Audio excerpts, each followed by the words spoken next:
अमेरिकी राष्ट्रपति Donald Trump बुरी तरह से बौखलाए हुए हैं क्योंकि ईरानी संसद एक ऐसा कानून पारित करने जा रही है जिसके बाद यह साफ हो जाएगा कि स्ट्रेट ऑफ हॉर्मूज पर यानी हॉर्मूज जल डमरू मध्य में ईरान का पूरा कंट्रोल होगा। डोनाल्ड ट्रंप कह रहे हैं कि ईरान बदतमीजी न करे और दूसरी तरफ ईरान ने इस युद्ध को खत्म करने के लिए अपनी शर्तें जारी कर दी हैं जिस पर इस वक्त डोनाल्ड ट्रंप विचार कर रहे हैं। सबसे बड़ी बात दोस्तों, डोनाल्ड ट्रंप खाड़ी में अपने तमाम सहयोगी देशों को 8 अरब डॉलर्स के हथियार जो हैं वो सप्लाई कर रहे हैं। इसके मतलब को समझिए दोस्तों, यानी कि युद्ध अभी खत्म हो जाए इसका मतलब यह नहीं कि भविष्य में शुरू नहीं होगा। मगर सबसे पहले आपके स्क्रीन्स पर मैं आपको बतलाने जा रहा हूं कि वो कौन सी शर्तें हैं ईरान की तरफ से जिस पर अमल होने के बाद ही युद्ध विराम यानी सीज फायर होगा। गौर फरमाएं। आक्रमण यानी हमला ना करने की गारंटी। नंबर 2, अमेरिका अपने सैनिक ईरान के आसपास से वापस बुलाए। जमे हुए यानी फ्रीज हुए पैसे रिलीज किए जाएं। मुआवजा मिले, प्रतिबंध और सैंक्शंस हटाए जाएं। हर जगह शांति हो जिसमें लेबनान भी शामिल हो और स्ट्रेट ऑफ हॉर्मूज के लिए नया सिस्टम बनाया जाए। और जैसे कि आप देख सकते हैं दोस्तों, यह है ईरानी संसद जहां पर स्ट्रेट ऑफ हॉर्मूज के लिए ईरान जो है वो नया कानून बना रहा है और ट्रंप इस बात को लेकर बिल्कुल भी खुश नहीं है। मगर आपके जहन में सवाल होगा दोस्तों कि ये जो नया कानून बनाया जा रहा है जिसका जिक्र CNN भी कर रहा है, इसके मायने क्या है। सबसे पहले CNN क्या कहता है, गौर फरमाएं। CNN कह रहा है Iran to pass law restricting strait of Hormuz traffic, state media reports. इसका मतलब क्या हुआ दोस्तों, ईरानी संसद एक ऐसा कानून पारित करने जा रहा है जिसमें स्ट्रेट ऑफ हॉर्मूज में जो जहाजों की आवाजाही होगी यानी जो ट्रैफिक होगा वो फैसला ईरान करेगा। खबर क्या है, गौर फरमाएं। ईरान की संसद एक ऐसा कानून पास करने वाली है जिसमें तय किया जाएगा कि स्ट्रेट ऑफ हॉर्मूज से कौन कौन से जहाज गुजर सकते हैं। यह खबर सरकारी टेलीविजन प्रेस टीवी ने शनिवार को दी। डेप्यूटी स्पीकर अली निकजाद के हवाले से बताया गया है कि प्रस्तावित 12 पॉइंट प्लान के तहत इस्राएल के जहाजों को कभी भी न गुजरने की इजाजत मिलेगी और दुश्मन देशों, जिसका इशारा ज्यादा संभावना अमेरिका की तरफ है, कि जहाजों को इस रास्ते से गुजरने से पहले परमिट लेना होगा जिसके लिए उन्हें युद्ध का मुआवजा यानी रेपरेशंस देने पड़ेंगे। बाकी सभी जहाजों को स्ट्रेट से गुजरने के लिए ईरान से इजाजत लेनी पड़ेगी, ऐसा रिपोर्ट में कहा गया है। यह कदम ऐसे समय आ रहा है जब तेहरान और वॉशिंगटन के बीच बातचीत अटकी हुई है और दोनों ही अपनी अपनी शर्तों से पीछे हटने को तैयार नहीं है। शुक्रवार को ईरान ने एक नया संशोधित शांति प्रस्ताव दिया जब अमेरिकी राष्ट्रपति डोनाल्ड ट्रंप ने पहले वाले प्रस्ताव को खारिज कर दिया था। ईरान के डेप्यूटी विदेश मंत्री काजिम गरीबाबादी ने शनिवार को कहा कि अब फैसला अमेरिका के हाथ में है कि वो कूटनीति यानी डिप्लोमेसी का रास्ता चुनता है या टकराव का। ऐसा सरकारी चैनल IRIB ने बताया। मगर बड़ा सवाल दोस्तों, ट्रंप के दिमाग में क्या चल रहा है। इससे पहले कि मैं आपको बताऊं कि ट्रंप के दिमाग में क्या चल रहा है, मैं आपको बताना चाहता हूं कि व्हाइट हाउस का, ट्रंप के राष्ट्रपति रहते हुए व्हाइट हाउस का क्या पतन हुआ है। दोस्तों, क्या आप जानते हैं व्हाइट हाउस ने 1 घंटे का वीडियो जारी किया है और उस पूरे 1 घंटे के वीडियो में डोनाल्ड ट्रंप एक ही बात को रिपीट कर रहे हैं, दोहरा रहे हैं कि हम जीत रहे हैं, हम जीत रहे हैं, हम जीत रहे हैं। 1 घंटे का वीडियो, मैं मजाक नहीं कर रहा हूं दोस्तों, यह व्हाइट हाउस ने जारी किया है दुनिया को यह बताने के लिए कि हम जीत रहे हैं। यानी कि ट्रंप के मानसिक संतुलन का असर व्हाइट हाउस पर भी पड़ रहा है। मैं चाहूंगा, खैर मैं आपको पूरा 1 घंटा तो नहीं दिखाऊंगा, उसमें से सिर्फ 20 सेकंड देखिए। व्हाइट हाउस ने वीडियो जारी किया है और यह पूरा वीडियो 1 घंटे चलता है।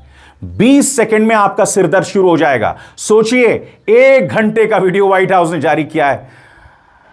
अमेरिका पर वाकई मुझे तरस आ रहा है दोस्तों। यह वीडियो देखकर आपको अंदाजा हो जाएगा।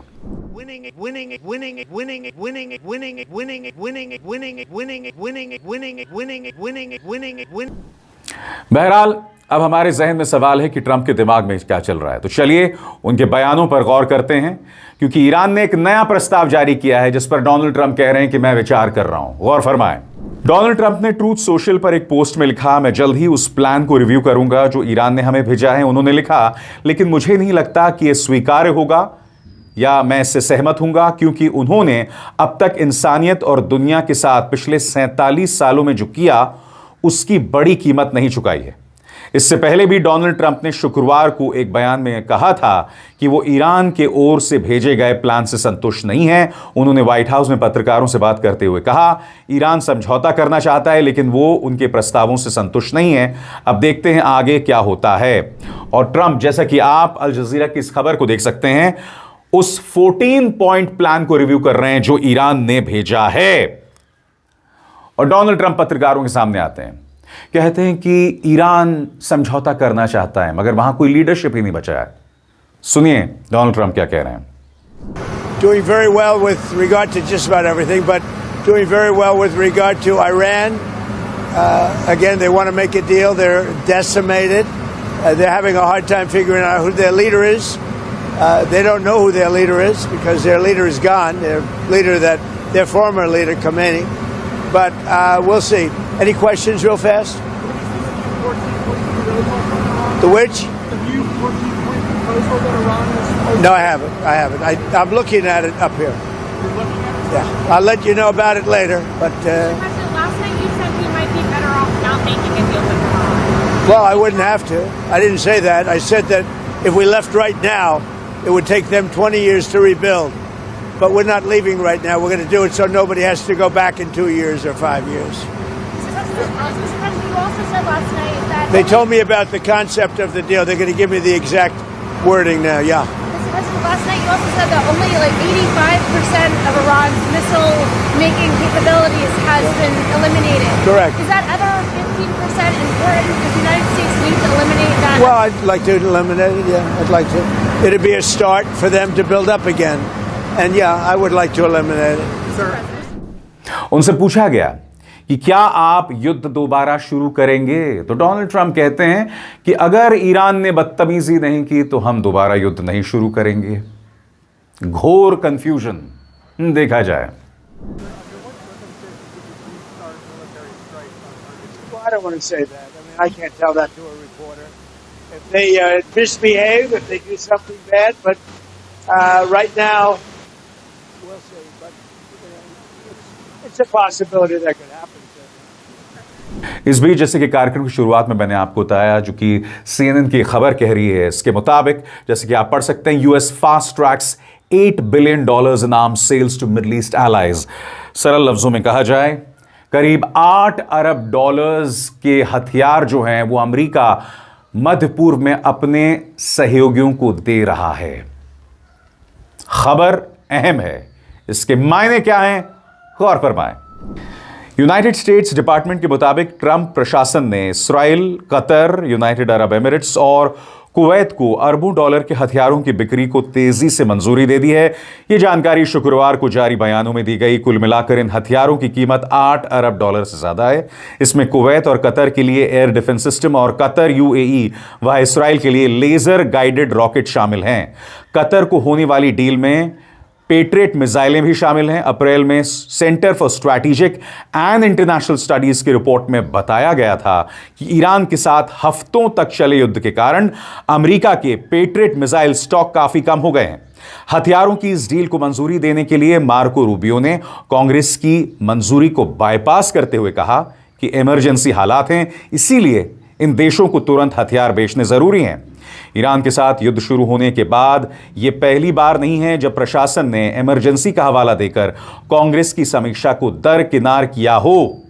मार्च की शुरुआत में भी विदेश मंत्रालय ने इमरजेंसी बताकर सीधे इस्राइल को 12,000 बम बेचने की मंजूरी दी थी। उसी महीने बाद में रूबियो ने फिर इमरजेंसी घोषित करके यूएई और कुवैत को $multi-billion की हथियार डील तेज कर दी। साथ ही जॉर्डन के लिए एयरक्राफ्ट और हथियारों की सपोर्ट भी शामिल थी। दोस्तों, ये जो $8 अरब की डील है, ये क्या प्रमाणित करती है? ये प्रमाणित करती है कि इस वक्त मिडिल ईस्ट में जितने भी अमेरिकी हथियार बेसिस थे वो तबाह हो गए हैं। तबाह हो गए हैं। इसका जिक्र कल ही CNN ने अपनी एक रिपोर्ट में किया और मैं आपको बतलाना चाहता हूं, इसका जिक्र मैं लगातार अपने प्लेटफॉर्म पर कर रहा हूं कि खाड़ी में थार्ड सिस्टम्स, तमाम रेडार्स ईरान ने तबाह कर दिए हैं। ईरान के F-5 फाइटर जेट ने तबाही मचाई थी बिल्कुल जंग के पहले दिन। जी हां, और इसका जिक्र भी मैंने अपनी रिपोर्ट में किया था।